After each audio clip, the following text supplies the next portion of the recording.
Hello, welcome to the channel. If you meet me for the first time, my name is Daniel and you're welcome to Daniel React. So we're going to be checking out this particular video from Charlie Kirk, which he actually lectured these college students and he did a wonderful job to me and I don't know about you. So we are going to be checking out this particular one. Please, if you found this interesting, don't hesitate to hit the like button and also hit on the subscribe button. Turn on your post notification bell so you don't miss out on any of our upload relating to debates, any kind of entertainment on the channel. So without further ado, let's dive into the main reaction. And the final question that we've got time for today is from Sammy McDonald from St John's College.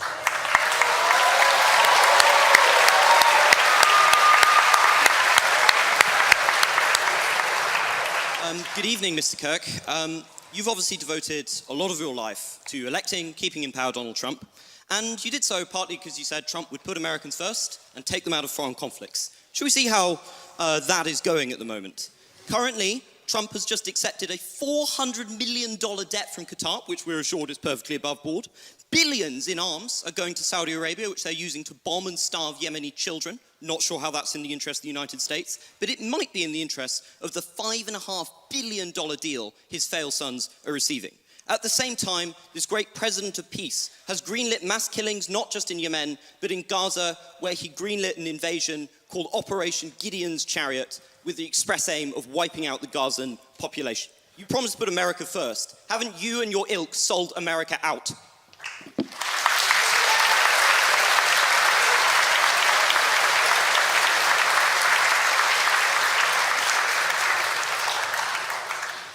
No. Well, I'm glad you have great intellectual substance and can answer. Because it's all the culture wars for you, isn't it? The second someone actually tells you what you're doing, which is bread. Can you and calm down a circus. little bit? Like, just a little bit? Pounding the table, you're all over the place. No. Do you want me to go piece by piece? Or would you like me to talk slower? I think you can. Number one, Donald Trump is convening a peace deal between Russia and Ukraine. Joe Biden gave them that's armaments. going well, isn't it? It's going well. Can you not interrupt me? well. I allowed you to talk uninterrupted. You're famous for not interrupting. I haven't interrupted a single person here today. Can I speak uninterrupted, actually? He is convening a peace deal between Russia and Ukraine. I believe we will see an end to that war. Number two, he's actually talking to Iran and discouraging Israel to strike the interior of Iran and has stopped many other international countries to do the same. Number three, can you give him credit for ending the Indian-Pakistan war? Both of them said he didn't do that. Well, hold on a second. Let's go back. No, that's important. Russia, Ukraine. Hold on, that's important.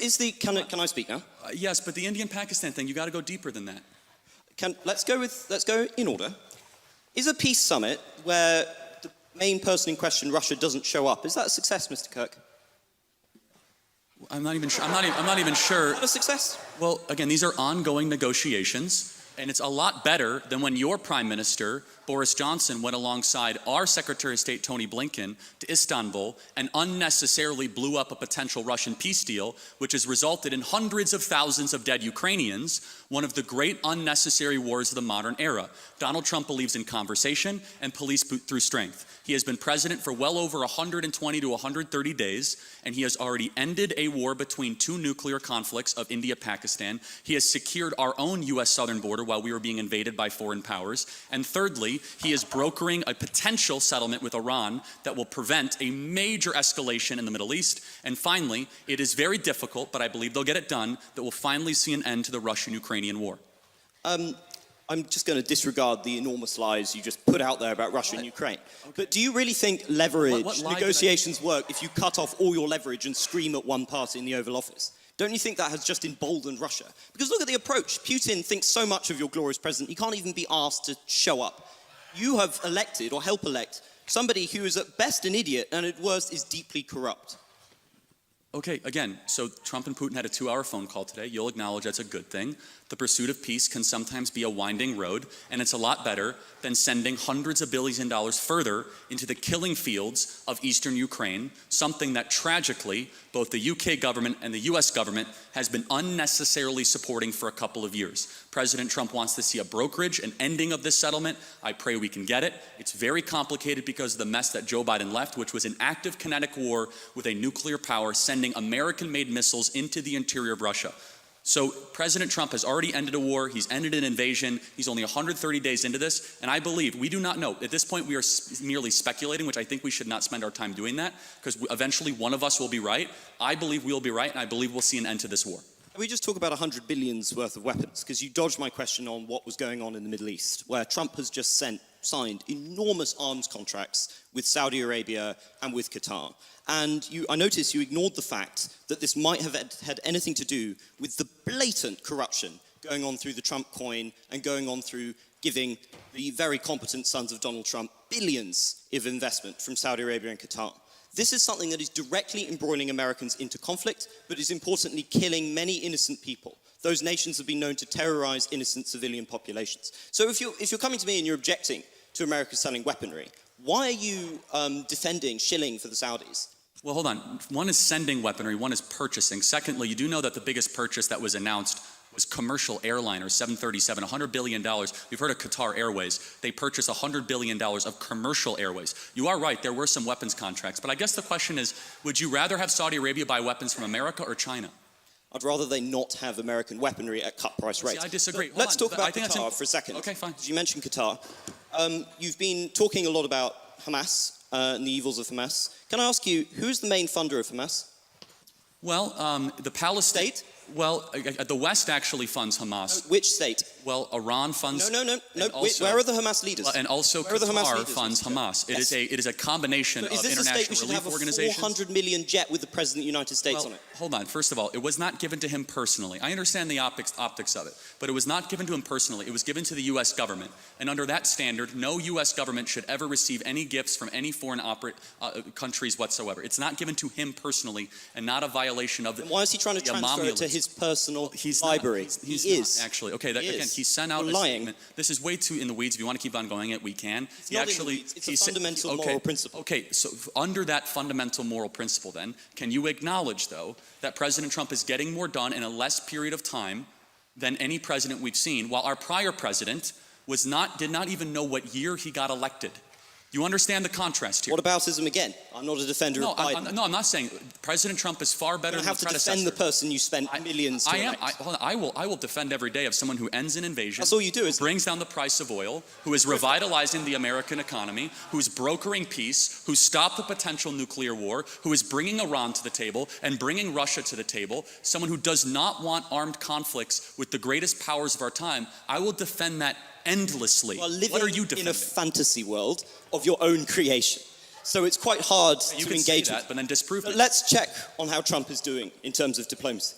Look, with the war in the Middle East, do you think it was a defensible decision to tell the Israelis you wanted Trump Gaza to agree for Israel to invade the Gaza Strip and to continue to murder thousands of innocent children and civilians in a pointless war?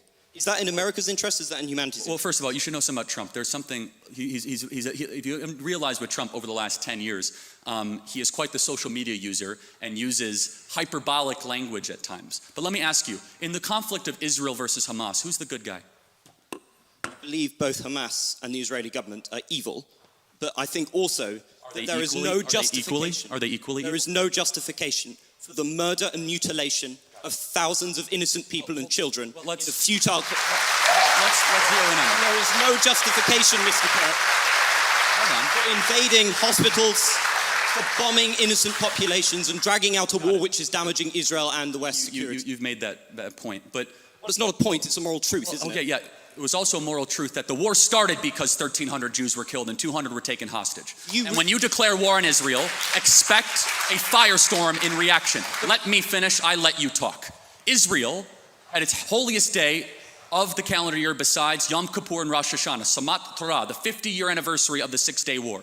On Shabbat, Hamas invaded Israel, deciding to go recklessly to music concerts, to homes, to kibbutzes, and taking 200 plus hostages. They knew what they were doing. In one of the most cloistered urban environments on the planet, 2 million people live in a place where it's impossible to wage war. Impossible. Where they wear civilian clothing, they violate every tenet of the Geneva Convention, and the IDF, when they do something right, they get no credit. When they do life-saving surgeries of a Gazan child, they get no credit. When they drop leaflets, they get no credit. But when they happen to bomb a place where they are operating their military from, which we now know from third-party verified sources, hundreds of Hamas military operations are in mosques, schools, and hospitals. I'm sorry, the country where they were living in relative peace on October 6th, that all of a sudden we had a war, and Hamas started the war. And I don't see people that were really upset about the 2 million Germans that were killed in World War II, civilians. A tragic truth of war is that civilians die. I don't like it, and you don't like it. And they brought it upon themselves. The only operation and entity to blame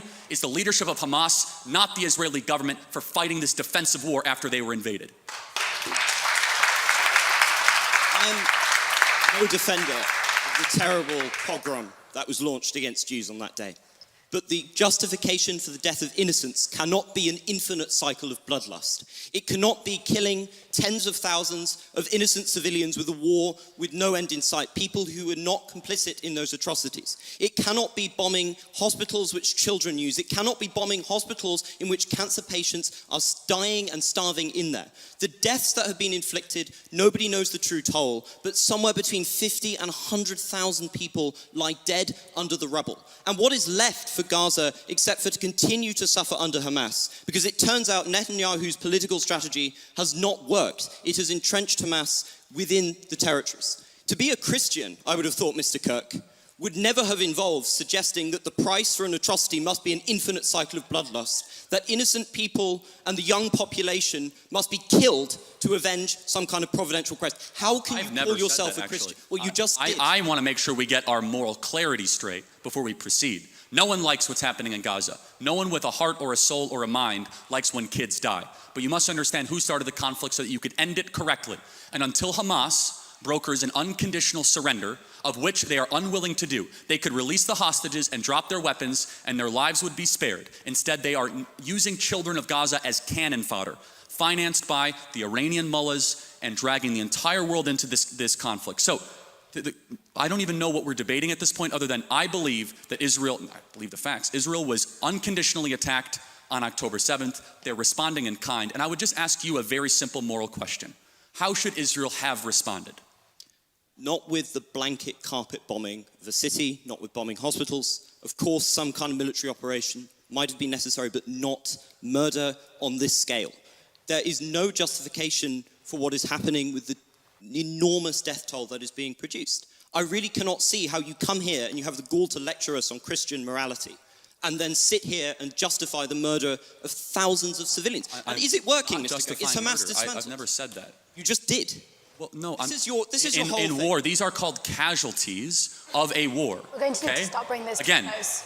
I'm not going to justify every military maneuver of a 100,000 person army. Instead, what I will do is I'll be clear that there is a good guy and there is a bad guy. I honestly... Isn't that the morality of a child? Well, hold on.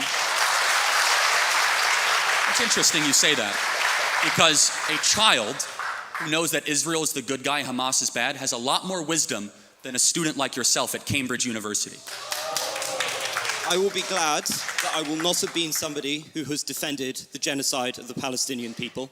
And I think you will have to reckon one day that you have reckoned with... Interesting. I want to close on this. So can you tell me what African country is currently ongoing a civil war? Believe it or not, I know about Sudan because I'm not an idiot. How about what Southeast Asian country has an ethnic cleansing going on right now? Myanmar. Good. And you have strong opinions on both sides? Unlike you, I take an effort to be informed about foreign policy and to come to conclusions. You are a culture warrior. I believe when everything is done, Mr. Kirk, people will see you and the people you've supported as corrupt, as selling the country out to the lowest bidder, and of doing irreparable damage to a country I'm sure we all deep down love. The difference, I think you will have to reckon with that difference one, Mr. Kirk. Is when...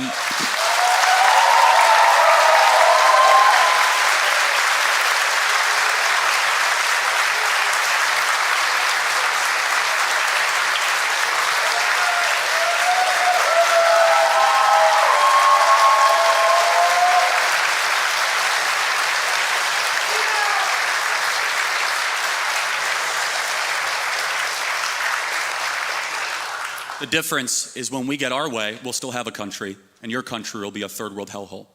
Wow, this is another one from Charlie Creek. Like, a whole lot have been said relating to this particular debate between Charlie Creek and these students. And trust me, I by the fact that these students have facts, a whole lot of facts to prove. But you know what Charlie Kirk always do? He makes sure he lecture them and put that into their head so that they will be able to understand the fact that they really need to say this and to understand it so well. And I love this one so much, and I know you have something to say in the comment section relating to this particular one, because trust me, this is an controversial issue which a whole lot of people need to add their own measures of what they have to say. So thank you guys for watching to this very moment. I want to write to this particular one. Alright, and privileges belong to the rightful content creator of this great piece of art with other intent to infringe on the copyrighted materials. So see you guys in the next one. Please don't forget to like, subscribe, and also share this video to your friends and loved ones. Till I come again with another one. Remember to stay put, stay safe, and stay subscribed. From me to you, it's a bye for now.